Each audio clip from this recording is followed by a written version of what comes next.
What is up, y'all? It's your boy Aniki coming at you with another video in this Rise to Villain saga. Shout out to my boy Coyote, who's the one who's created the thumbnail for this video.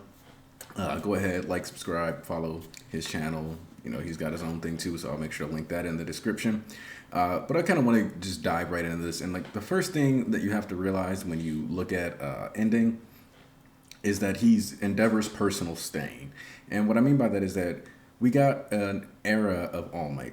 And during the course of All Might's existence, you know, he developed his own big fanboy who came in there, decided that he wanted to worship him, and was really dedicated, showed up with a bunch of blades, and decided to be a literal edgy cosplayer who completely misunderstood his ideologies, completely ignoring the fact that the very same thing that he complained about, the commercialization of superheroism, was indeed perpetuated and glorified by All Might.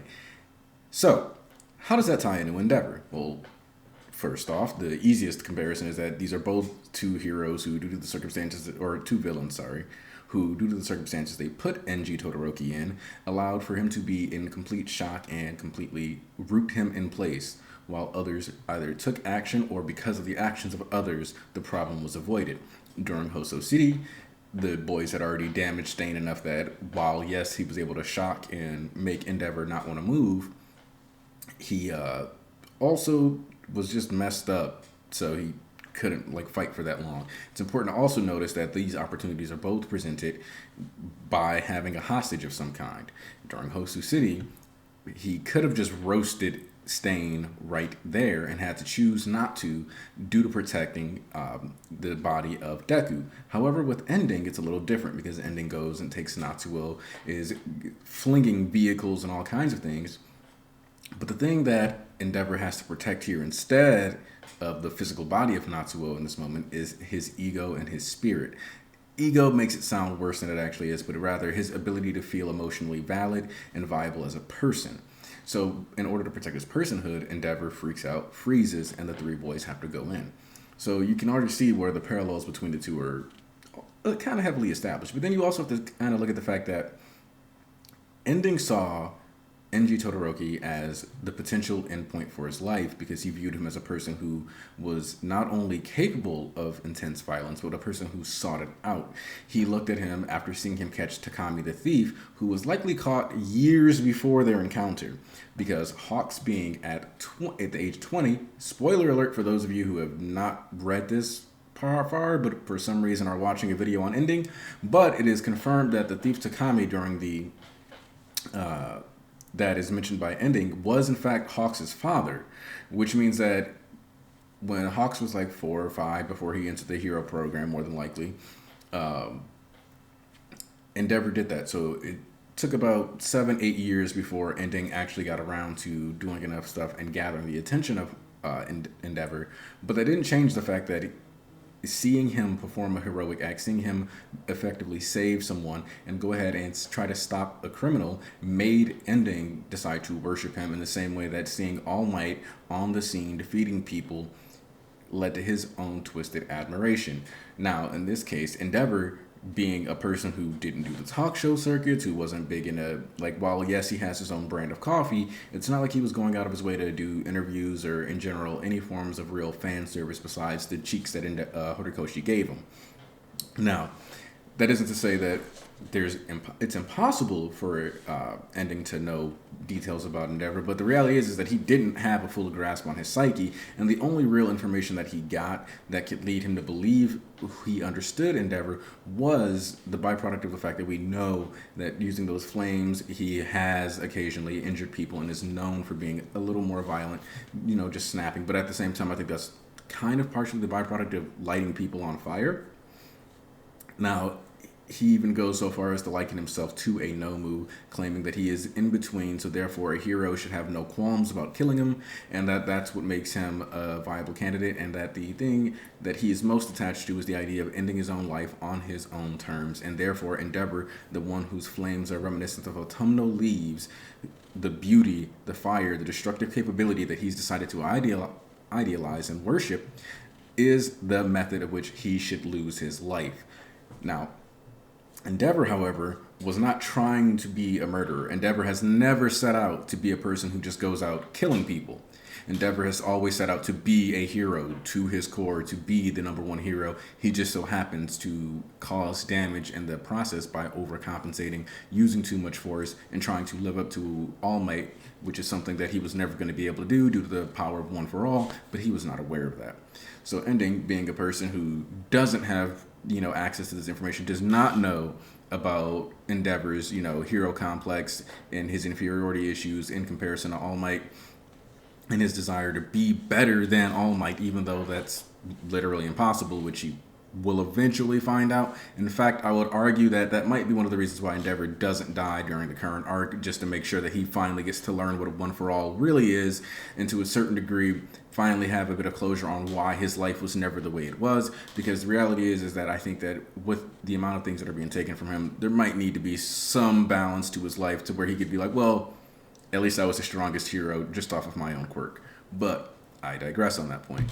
So Endings looks at Endeavor's power. He looks at his flames. He looks at the way he can kill people. He looks at the fact that he's done executions publicly, in the Kyushu incident with the Prominence Burn. That's basically like a public execution to a certain degree, but that is an actual monster. He romanticizes the destructive and ultimately harmful parts of what Endeavor is, even if you could argue that actually it's not even an argument.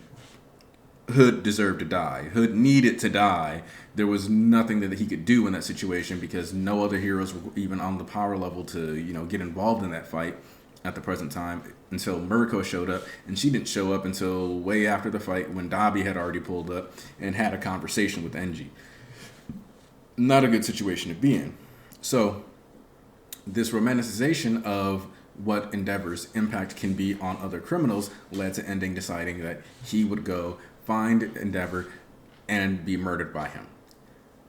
This is made very apparent after the fight, where he's crying and trying to figure out how it is that Endeavor, a person who he has associated with his media reputation and overall his, I guess you could call them mistakes, quote unquote, when you think about the fact that, while yes, his familial abuse is very deliberate, the fact that he has injured people in the past is probably less so a thing that he was just gunning for, and moreover just a byproduct of villains not necessarily giving up or being rather tenacious. If you think back to what Hawk says, the villains with the strongest wills, you need to take them down faster and harder, and he basically diced up someone's bones and muscles, ligaments, and causing them intense damage.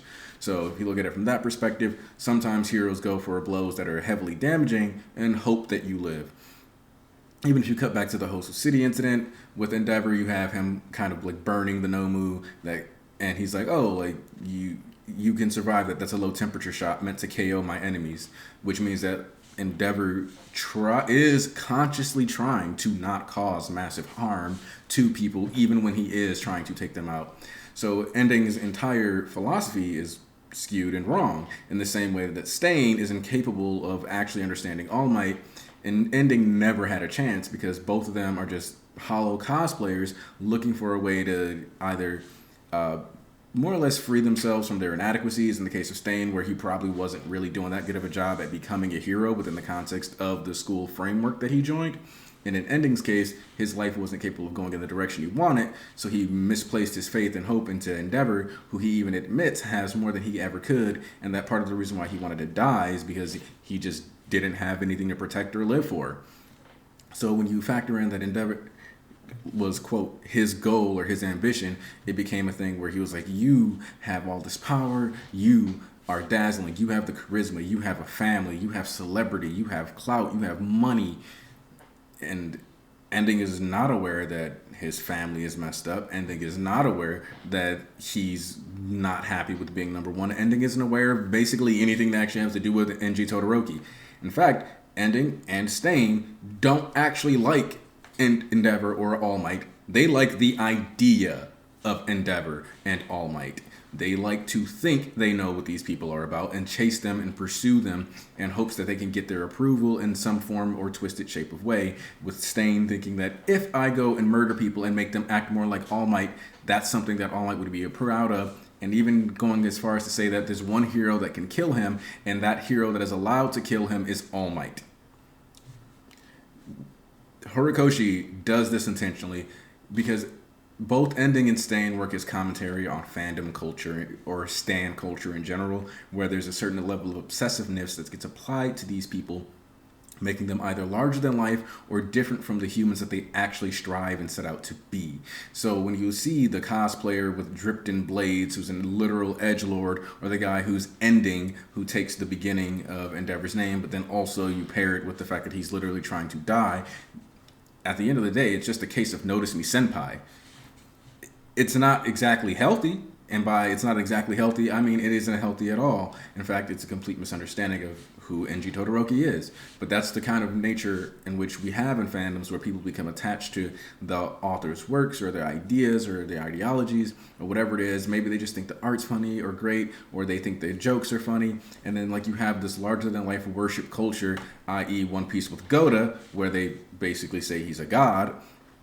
And there's a certain like level of detachment where even if you read like Oda's SBSs, for example, he never like it's like, oh yeah, like I'm the best mangaka of all time. Even when he did his interviews with Horikoshi, he was like, hey, you should try to surpass me. You won't do it, but I think you should try to do it anyway. There's a certain level of like, there's not this I'm the best, I am above everyone else thing image that people would project onto Oda. There is not this I want to go around and be a divine conqueror, beat everyone up, and I'm gladly going to murder people. And the source of Endeavor, there is not this obsession with not being commercial and not making money or having a big brand and All Might.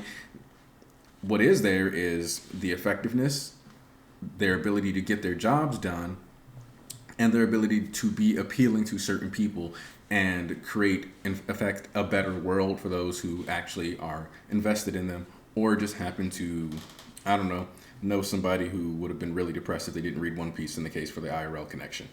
But yeah, Ending is a character that I think is easy to kind of look at as just a one and done villain who was kind of goofy and just was there as fodder to set up for the idea of Endeavor and Natsuo having that conversation and establishing where the Todoroki family drama is going to be or going in the future. And I agree that that's largely what he is, but I do think he's a character that brings a lot of nuance to the table. He's a character that, when you look at him in this perspective, you can see that Horikoshi was showing that pretty much all the top heroes to a certain degree would have these stans and these fans, and the Quirk Society kind of twists people in a way where they worship not only the athletic ability, or in this case the heroic ability, but they kind of decide to warp their ideologies and their beliefs completely around these people, hoping that they actually grasp who they are, and failing miserably. So while I do think that Ending was here quick, done, and fast in a hurry, I think he's a very similar to Stain, who wasn't actually in the story that long.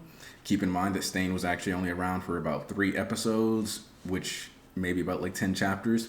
And then he spent the rest of his time in Tartarus. So boom, you have Ending pull up.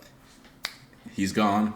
And yes, while he was a great tool for Dabi to like help him gain more clout, as you can see, that didn't even work out due to the fact that like with the Stain parallels, with the fact that he pulled him in, and that in of itself is another parallel where you have Dabi, who is manipulating effectively a stan of one of the number one hero during, just like Shigaraki did during the Hosu City arc, to try to get a certain result out of it, only for it to lead to other things that he did not expect, i.e. Ending being defeated, but not by Endeavor, but by the 3 boys.